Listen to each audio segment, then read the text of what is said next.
Did you know that tooth pain may not mean that you actually have a cavity or a crack in your tooth?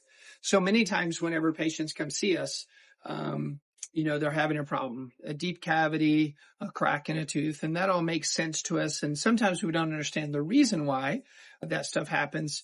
But I think logically we can say, makes sense on why that would cause the tooth to hurt. But you may have tooth pain just from eating or biting down on something that's hard, that zinged a tooth. I always tell people it's kind of like twisting your ankle where the ligaments kind of get stretched.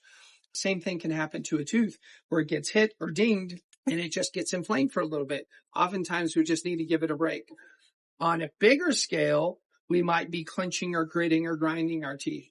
Same thing. We can look at doing some things to deprogram your muscles for a couple days to help give your teeth a break. And oftentimes we will see that resolve. Some other reasons why somebody might be having a toothache or a tooth pain is if they have a tooth that's had some recession and that tooth is kind of flexing a little bit because we're biting on it extra hard. This area right here on the recession area where the gums have pulled back can definitely cause sensitivity.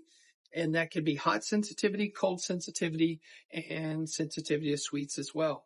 And each of those tells us different things that's going on in the tooth itself. Typically, a cold sensitivity is more associated with a cracked tooth or a tooth grinding. Hot sensitivity typically will tell us something's going on with a nerve in a negative way. And then sweet sensitivity can be both of those, but typically it's because there's a cavity.